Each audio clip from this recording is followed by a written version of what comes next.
Before I introduce this evening's distinguished speaker, I'd like to remind you of our next Dean Speakers event.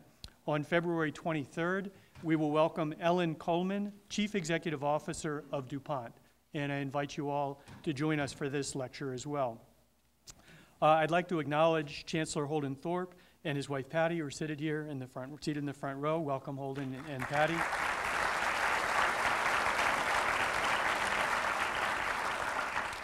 And I'd also like to welcome Senor Carlos Flores Vizcarra, the Consul General from Mexico, who is in Raleigh. Welcome.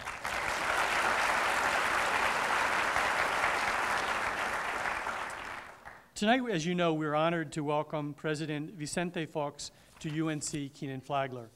A visionary leader with a deep understanding of the economic and social challenges facing Latin America, President Fox is one of the world's most important voices on contemporary geopolitical landscape and the role of business in the developing world. When elected to the presidency of Mexico in 2000, he broke the stranglehold that the ruling Institutional Revolutionary Party had held on the state for 7 decades. He's credited as playing a vital role in Mexico's democratization and with strengthening the country's economy. During his tenure, President Fox succeeded in controlling inflation and interest rates and in achieving the lowest unemployment rate in all of Latin America. Originally from Mexico City, he was the second of 9 children born to Jose Luis Fox and Mercedes Quesada. He studied business administration at the Universidad Iberoamericana and then pursued a top management diploma at Harvard Business School. We are also very pleased that with President Fox this evening is his wife, Marta. Welcome, Marta, as well.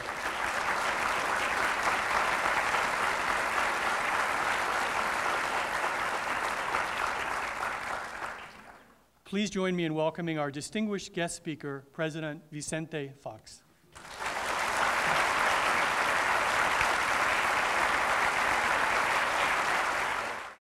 That's a warm welcome. And Martha and myself, thank you very much for the invitation and for receiving us in this magnificent, this university, this school of excellence. And thank you, Jim, for your introduction. And thank you to this community that is here to share with us some thoughts about Mexico, Latin America, and a little bit about the world and the relationship between United States and Mexico. But let me first send a message to all my paisanas and paisanos in this great nation. As I am a fruit of migration, and I'm going to tell you that little story, I love migrants. I love their spirit, their courage, their capacities, their loyalty to the nation and the economy that welcomes them. I was raised with many kids at a ranch in Mexico, at an ejido, a very small, modest community. And many of those friends of mine, ages of 10, 12, they said goodbye to their families and they came to this great nation. And they are here all around. And they're working hard. They're trying to do the best for themselves and for their families. They are real heroes, maybe uncomprehended heroes in part of this nation and by part of the people of this nation. They are a very special cast. It's not easy to leave your home, to take the adventure of moving to a different nation when you don't speak the language. when you don't even know how to read or write. But you have that inner force, that power within, to overcome problems and to reach a better life. So they came here to this nation looking for their American dream. Because the American dream is for all of the Americas. And we do share that dream of the founding fathers of this nation. And we share that dream all along Latin America and, of course, Mexico. And I want to go back to 1895, where a young citizen from Cincinnati, Ohio, by the name of Joe Fox, decided to migrate into Mexico. He took a horse, he rode partially through the railroad, he crossed deserts, mountains, and came all the way down to Guanajuato, Mexico. And that's where he settled. And of course, he was after his American dream, and he found it there. And this modest community, San Cristobal, a ranch, where he settled, and we've been there for 5 generations now. That's where we built the first presidential library ever built outside of this great nation. And it was built to the memory of my grandfather. It was built in the old dairy stable, where I used to walk with him, hand by hand, to milk 250 cows, 5 o'clock in the morning. Milk them by hand, each one of them. And then to school in Leon. My grandfather was a hard-working man, and I learned a lot from him. And that's why I respect so much every single migrant. Those who come to this nation, those Americans that migrate to Mexico, or to China, or to India, or to Brazil. Hundreds of thousands of US citizens go out of this nation looking for their American dream. So we all deserve respect and admiration for these people. That's why my pledge has been, instead of building walls, let's build bridges. Bridges of understanding, bridges of partnership, bridges of friendship, bridges of interchange, of knowledge, like this renowned university is doing now with the rest of the world. And then we all together can build up the dream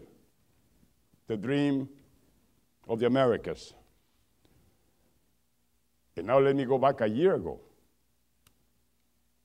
January the 20th,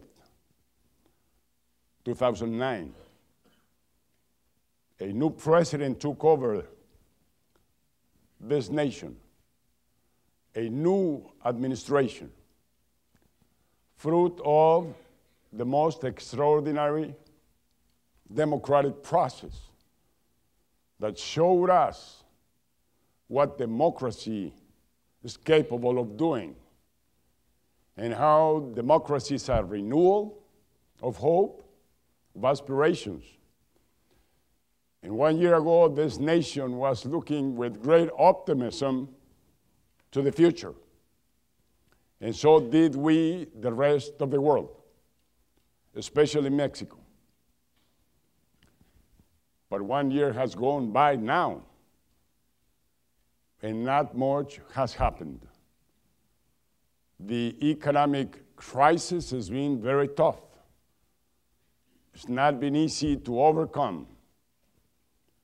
Maybe after 10 years of great success worldwide in the world economy and the economy of every nation, maybe we deserved to have this backlash on those spectacular 10 years of growth, where for the first time, thousands, hundreds of thousands, millions of people, because of their own effort and the opportunities they had in those 10 years, were able to overcome poverty. In the case of Latin America, 15% of the poor were able to be middle class. In the case of Mexico, 33%. In those 10 years, with their own effort, they were able to become middle class. And so those are the changes that this virtuous economic cycle brought to the world. But now we have huge challenges ahead. You have them here in the United States, because the leadership of this nation has been lost in a way. And that leadership has to be recuperated. And the dream of the founding fathers has yet to be extended to other nations of the world. There is a huge global challenge to make sure that peace, stability, harmony come back to nations all around. We all must support and rely upon the United Nations. And instead of bypassing the United Nations, we need to strengthen, we need to bring back authority to the United Nations, we need to bring back moral status and capacity to that institution that we created, all of us nations together, long time ago. So we must move forward from a unilateral system acting individually to a multilateral system where we all work together to make this a better world. So United States has to recuperate that leadership, has to regain the respect of the rest of the world, has to inspire and attract to the principles and values that we already mentioned, has to move from military action to diplomacy, has to move from isolation to integration. The world is moving, and moving pretty fast. This power shift, moving from east to west, this rise of the others, the Indians, the Brazils, the Africas, the South Africas, the Chinas, the tigers of Asia, everybody's on the move. The United States has to be in the action and in that leadership. It's a new world being created, and it's responsibility of all of us to contribute to build it with harmony and peace. Maybe, and I want to be very respectful, but this nation will have to learn to live to the future with less indebtedness than it has today. Maybe we had to learn to live consuming less than is being done today and saving more to the future generations. I know this nation will have the courage to do it, to go back to basics, as we learned from the founding fathers and from the leaders of this nation, back to work, back to discipline, back to integrity. Very simple formulas that made this nation and this economy so great and so big.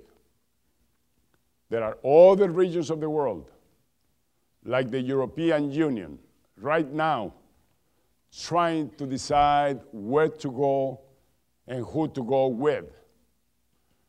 They face this dilemma of integrating, consolidating more and more with United States because of the values, because of the ideology that is shared by both regions, or go closer to the Chinas, to Asia, maybe looking for development. All nations are then questioning what is the future. I just came back from India, and there we presented the Emerging Markets Forum, a forecast, a study for India 2039. And yes, the forecast is that it will become a fluent society reaching per capita levels of over $20,000 US. And you see how they are integrating with their neighbors and how they're working with China to make a very strong region as a market and as a place to produce and to create jobs.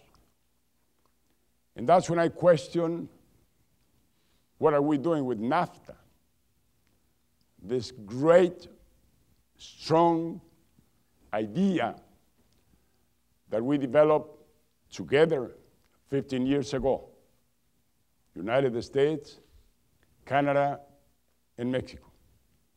We are to become, if we work and we decide ourselves, the strongest, the largest economic bloc in the world. We can regain the jobs that we have lost, the three of us. Jobs that we have lost to China, to India, to Asia, to Brazil, even to Africa. We need to make our partnership stronger. We need to understand that each one of us individually will not have the capacities to meet the challenge. That we need to work as partners. And I don't know if you know that Mexico buys from this great nation more than what Germany, Italy, Britain, and France do together. Yes, Mexico by itself. And the trade balance that we have in North America, it's much larger than the trade balance of all of the rest of the continent. So we are real partners. We have to awaken the potentialities of NAFTA and create a NAFTA plus, create a NAFTA to the future 10 years and become that strong and competitive bloc. Look at how this nation is losing jobs in the automobile industry and how it is losing share of market. The Fords, the GMs, the Chryslers. They are only being able to survive because of government support when the others are running fast and taking the market. Now, Jaguar is going to be built in India. Another of the best cars going to be built either in China or in India, or maybe Brazil.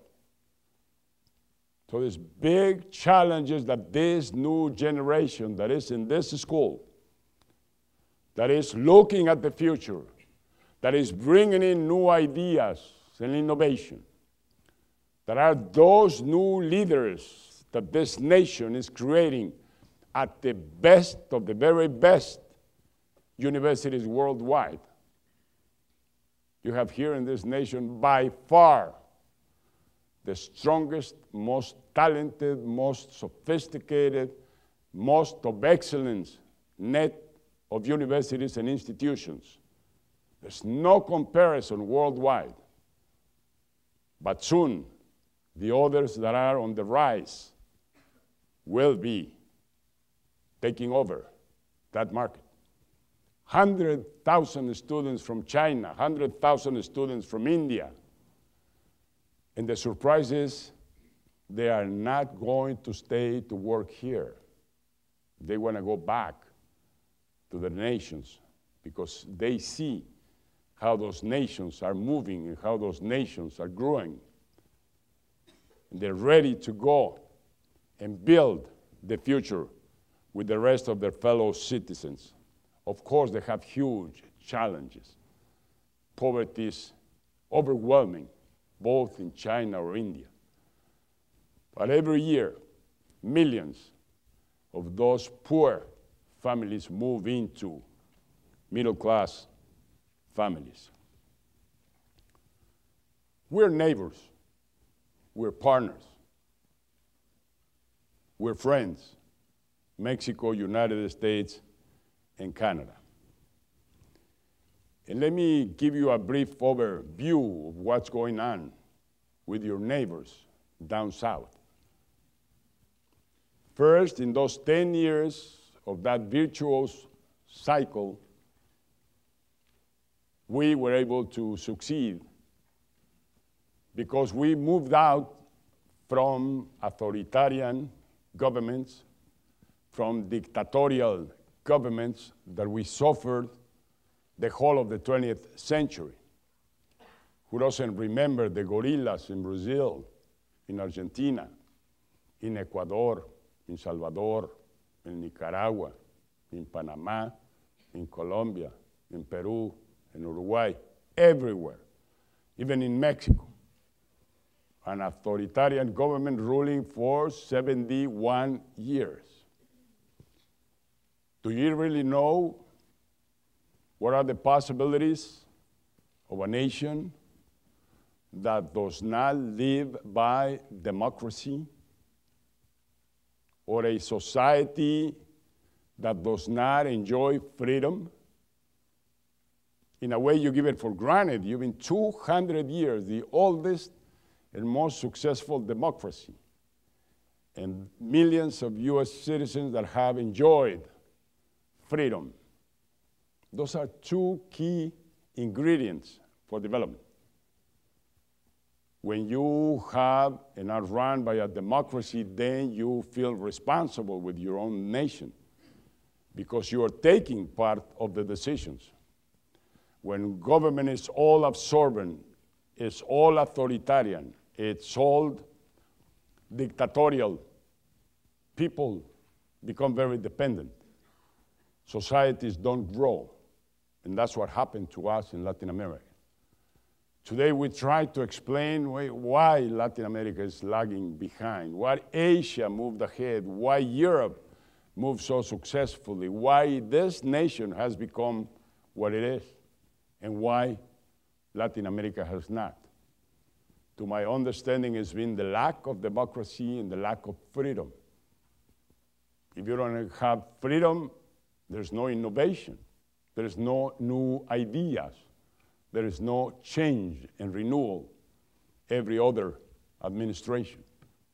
But fortunately, we decided at the end of the century to get rid of dictators. We did it in Mexico, they did it in Brazil, in Argentina, everywhere. And Latin America started moving fast to development. That was a period of high growth and a period of huge increase in human capital in our nations. And we saw the results immediately. For the first time, that 15% decrease in poverty. For the first time, rates of growth of 6% of gross product a year in the whole of the region. But now, maybe because of the same reason, because of poverty and because of ignorance, because of low levels of education, we seem to be thinking of going back to where we were. And here we see the appearance of the Evo Morales in Bolivia, the Hugo Chavez in Venezuela, the Correas in Ecuador, the Ortegas in Nicaragua, the Castros in Cuba. We don't seem to have learned the lesson. We seem to enjoy populism, demagoguery, and authoritarian governments. It's a worrying trend in Latin America, and that's why we need the leader. We need something like the Alliance for Progress developed by President Kennedy. That was a powerful idea. Same as it was the recovery of Europe with the Marshall Plan. That's the kind of ideas that come from leadership. Massive, strong, moving ideas to change things in one generation. Massive movements toward education and human capital building, which is the only one single instrument to change a nation in one generation also. So we have to work to build up that Latin America we need. In Mexico. In Mexico, how many speak Spanish here? Wow, padre, formidable. Bueno, en México nos tocó bailar con la más fea en esta crisis. That's a saying in Mexico. We had to dance with the ugliest one in this crisis. In Mexico, year 2009 had the worst performance in all of the continent in gross domestic product. We're going to be 7.5% down on gross product. And we're talking about the 12th or 13th largest economy in the world. And it's 7.5% down last year. Several facts have to do with that, and all of them happened at the same time. Some of them are our own fault, some others we got from abroad. For instance, the economic crisis that hit every single nation of the world. But it hit worst to Mexico because of our dependence from the United States. 85% of our trading of Mexico is done with the United States. We export 250 billion, we import 250 million. Our largest source of that revenue is the automobile industry. Mexico was becoming a very strong cluster on the automobile industry, and this last year was 45% down because we depended on this market, on this US market. So our partnership with the United States, our closeness with the United States is part of the problem. Number two, influenza. It was a very unique case. In my administration, I had a health minister that was outstanding. I brought him from the OMS, the World Health Organization. And he prevented me back in 2005 that pandemias and influenzas can come back to the globe and kill millions of people. So we invested a lot of money in trying to prevent that from happening. Next, all of a sudden, it begins to appear in Mexico cases of influenza. Not clear whether they came from Texas or they developed in Mexico, but doesn't matter. Texas was ours. And soon as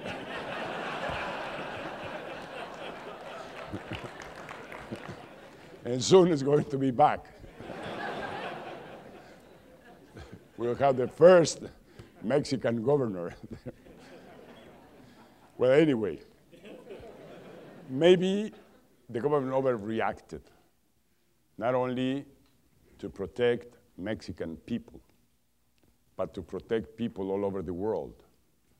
You will remember back in 1918 or so, there was one of these pandemics and millions of people died. So the phantom was there, the phantasma. And so we stopped the public education system, we stopped the restaurants and the hotels, we stopped tourism and flights, and that quarter gross product fell down by 14%. So we paid a huge price. And tourism is not yet recovering back. So that's second cause for our situation today. Third cause, and this is only due to our stubbornness, or maybe pre-stubbornness. Pre is the defeated party, the 71-year regime. They had this president, Lázaro Cárdenas, back in the 30s, who nationalized the oil. And that's been a sacred paradigm to all Mexicans, and of course to the PRI. So Mexico remains being the only one nation worldwide that still keeps a monopoly on energy, both on oil and power. 100% monopoly. All the industries in the hands of government.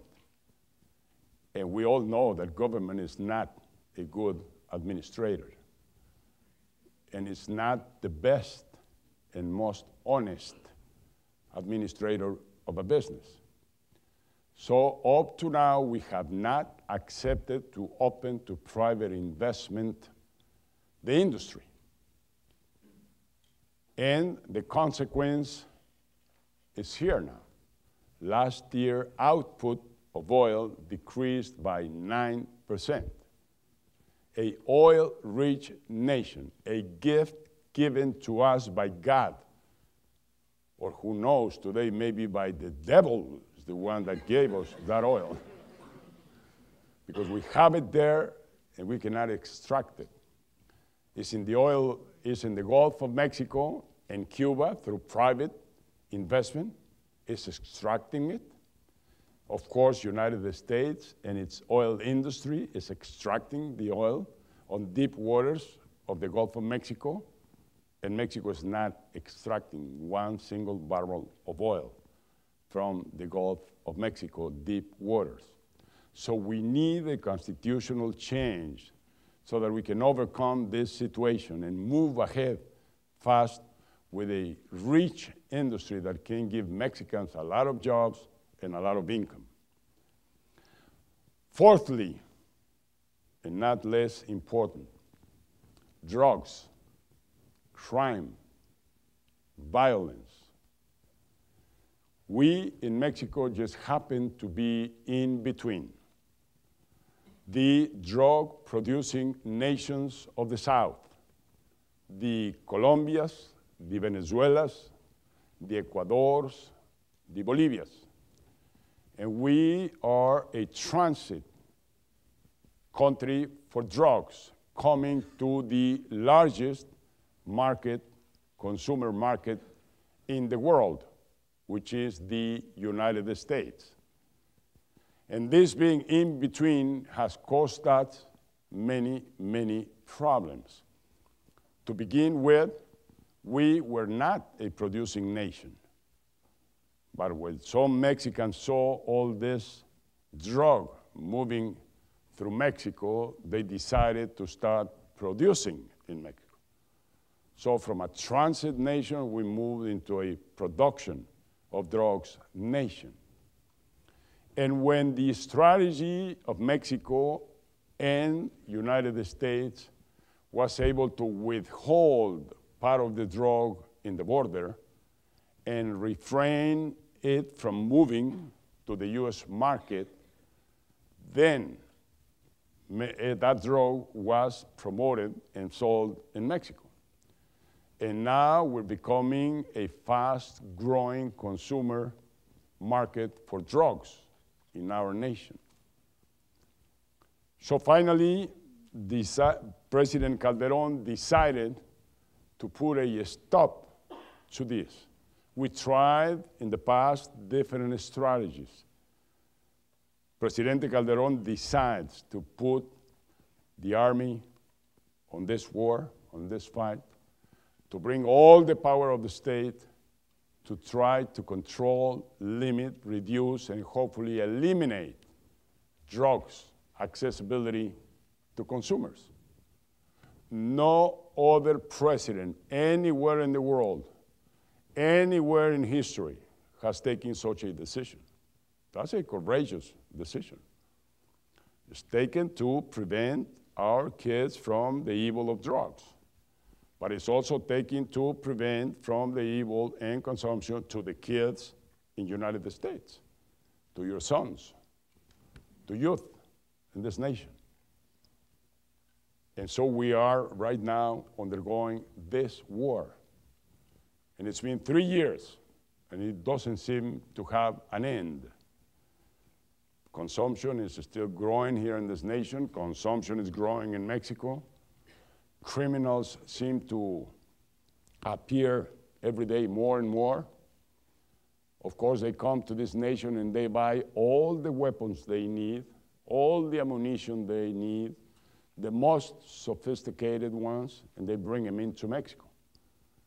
And of course, they capture so many millions or billions of US dollars worth of the sale of drugs that they bring back to Mexico and keep causing trouble there. One question we ask ourselves: who moves the drug once it crosses the border? Who brings it to North Carolina? Who brings it to Chicago? Who brings it to Seattle? Who brings it to New York, to Washington? Of course, there are cartels here.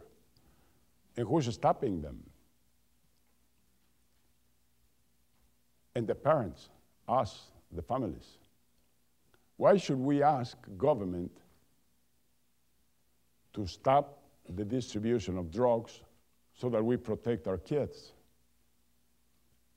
The state will never be able to do that, like it was impossible to do when alcohol was prohibited.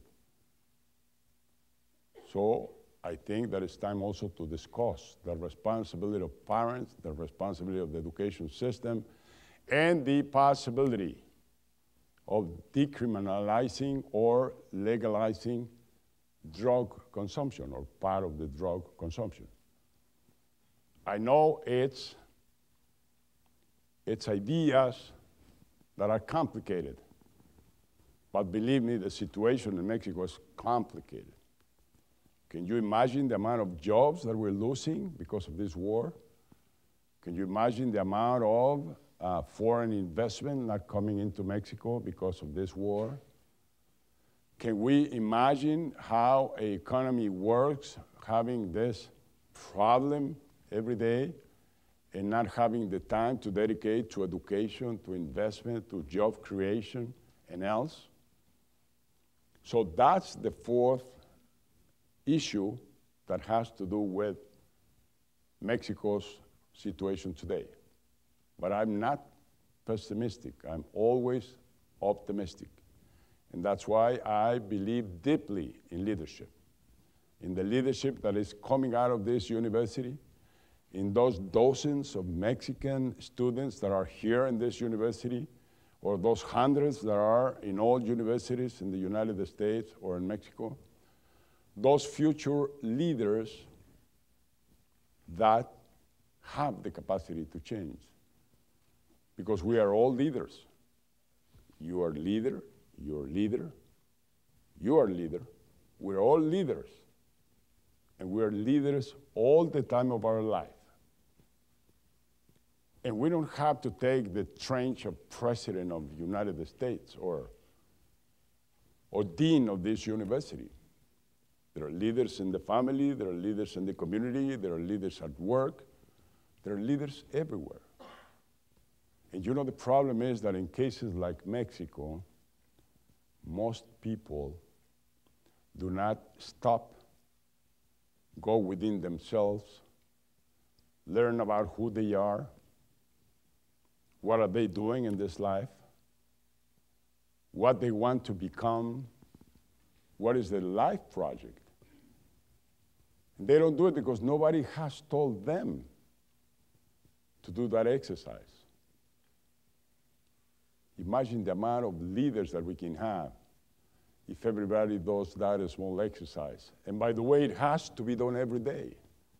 We never finish becoming leaders. We can always be better and do more. We can always increase our objectives and our heroic goals.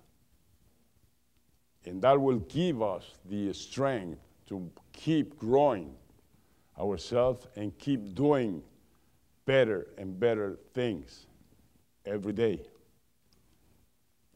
Leaders have to be compassionate. Machiavelli used to say that you gain respect by authoritarian positions, by being tough with everybody, and then you gain respect. Everybody respects you because of that. That's not very true.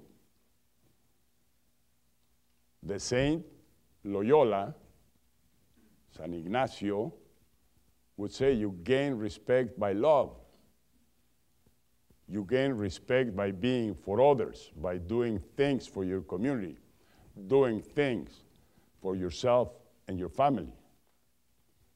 That's the way you gain respect. And those are the leaders that we need to the future. I am absolutely convinced that this is what we will have in this century.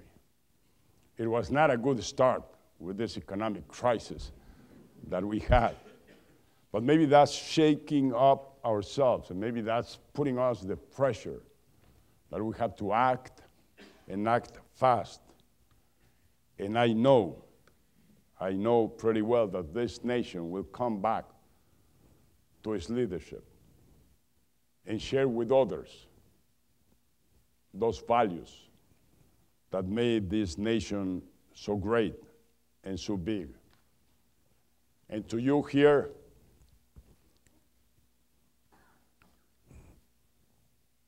Mexican community here has increased a lot in the last years. And so has the economy of this state, has grown a lot. And this study made some research and some analysis and some studies in relation to that. And it's incredible the impact of that community. But I would say a Mexican family has much more to give than his working capacity. The values we share, the values of the family, the values of unity, the values of solidarity, the values of integrity, the values of hard working, are the values that this family brings to these communities. So I know you respect them, and the authority here respect them. Please treat them well. They are my heroes. And let's all together tear off that wall that is dividing our two nations. Thank you. God bless you.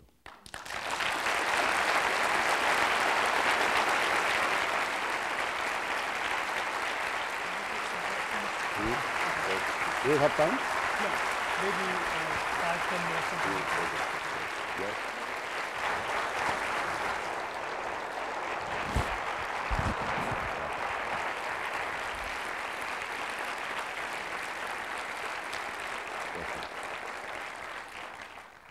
We have time for some questions.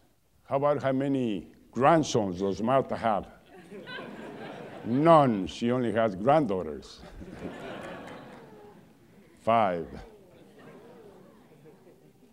Martha is a great companion. Huh? It's my partner. It's my love. We've been working together now for about 15 years. And we're very in love with ourselves and with what we do. That library is for us, our project today, and it will be tomorrow, and it will be to end of our days. Each and every one of you are invited to come to this small community of San Cristobal. And I mean it. Please come and visit us. We will receive you at home with a bottle of tequila, some enchiladas. Please go ahead with questions. I'm from Latin America, and obviously everybody's concerned with Chavezism, Morales, and this backlash of democracy and free institutions, freedom of speech, whatnot. How do you see the outlook in the medium term with all that's happening, and what can we do to try to overturn this tendency? Populism and demagoguery is very difficult to fight, especially when these governments have income. And Venezuela government has plenty of income through the oil. So through giveaways, they keep control. The weakness of our democracies, or the lack of response or results on our democracies, is because they are still based on poverty and ignorance, very low levels of education. Very, very difficult to construct, consolidate democracy under those fundamentals. So it's creating middle classes, it's promoting democracy and freedom, the way to go. Takes time, but now Latin America learned the lesson, and we're working on that path. And I am sure countries like Chile now, that has a very solid, strong middle class. Mexico's close to 70% of population is middle class now. Still 30% are poor that we have to work on. But I would say that's the answer to it. Stay on path and work on successful economy to create middle classes and conserve our democracy and our freedom at any cost.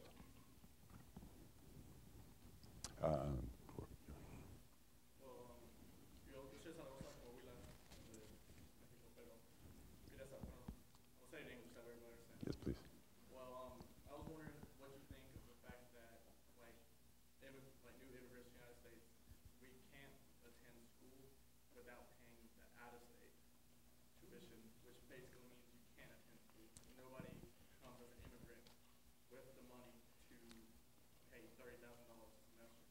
So it's almost as though there's a carrot in front of you, but you can never reach it. Let me give you an answer that Colin Powell gave us in the Grove in San Francisco. He said that this nation has to start looking at the future and understand that pretty soon minorities will be majorities. And those minorities that are partially being discriminated and kept out of a school might be running pretty soon your state, or might be running Texas or California.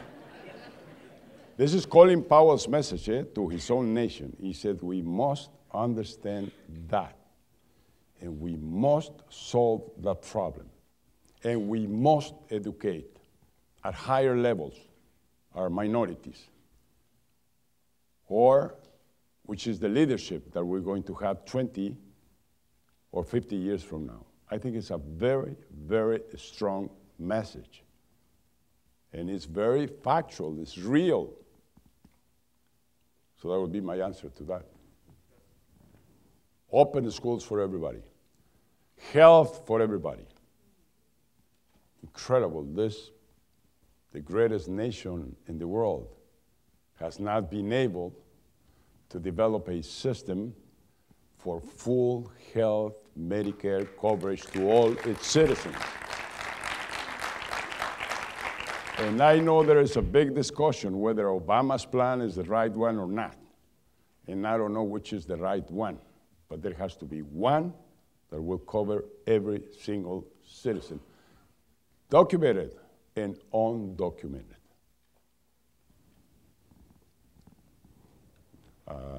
Una mujer. Allá, una mujer, sí.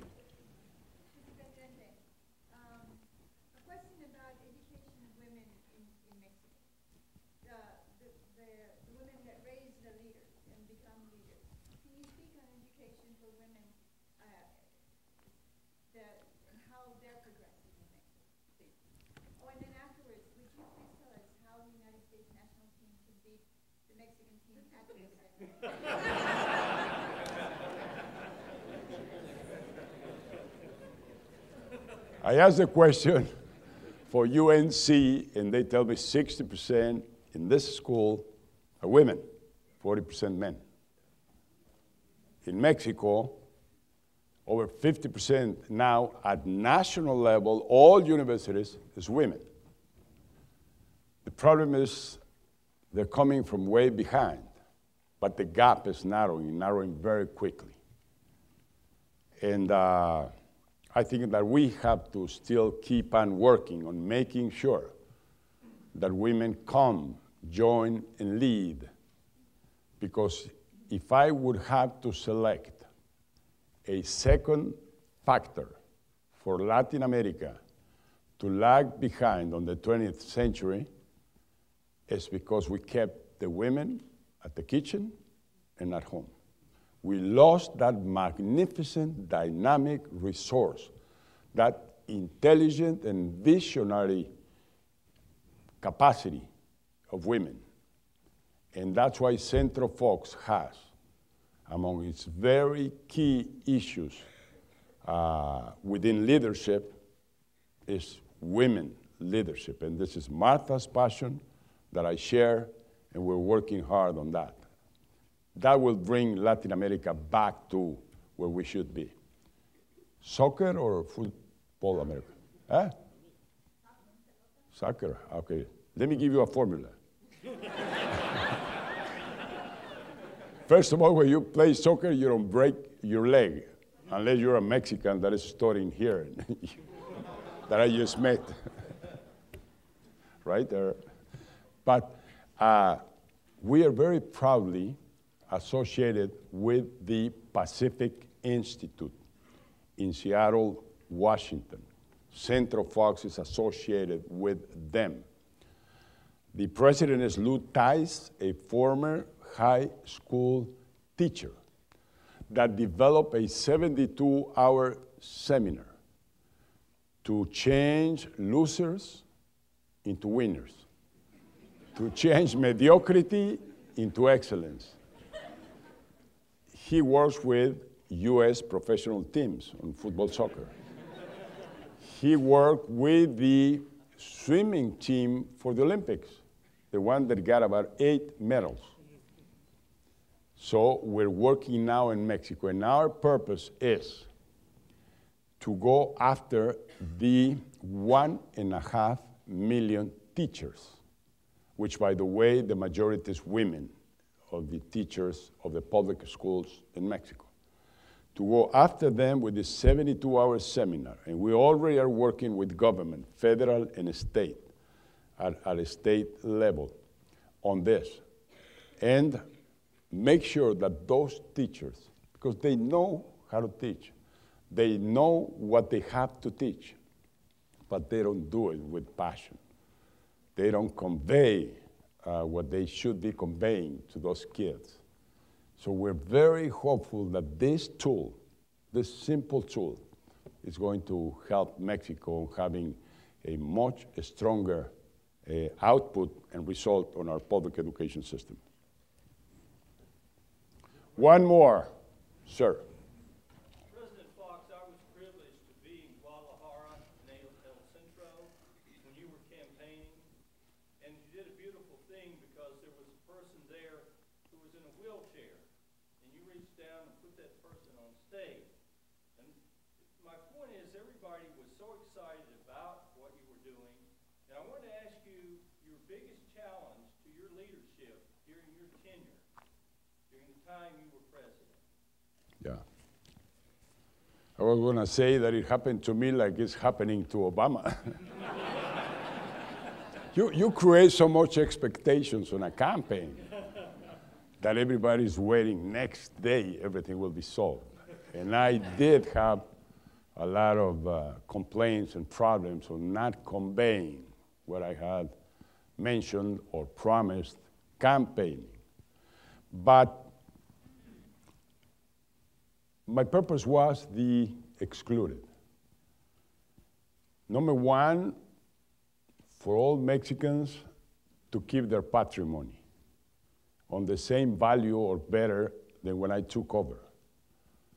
Because before, every other year, we would have a mammoth crisis and we would lose half of our patrimony in one night, all Mexicans, with those huge devaluations, inflation, high interest rates, and so stabilize the economy. And there we did quite well. And number two, to include the excluded. And I formed three institutions to work by the side of the president and in the president's office. One for handicapped, about 12 million in Mexico. One for migrants, about 18 million at that time in the States or in other nations.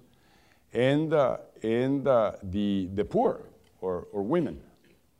And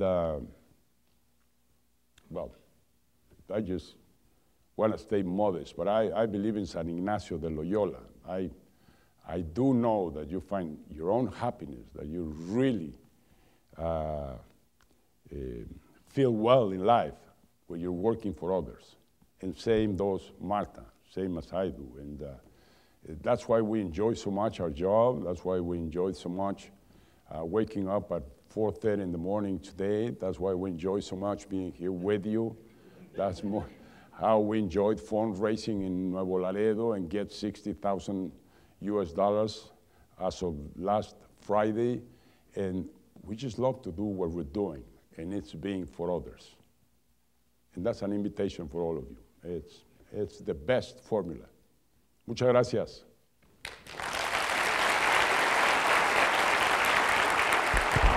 Gracias.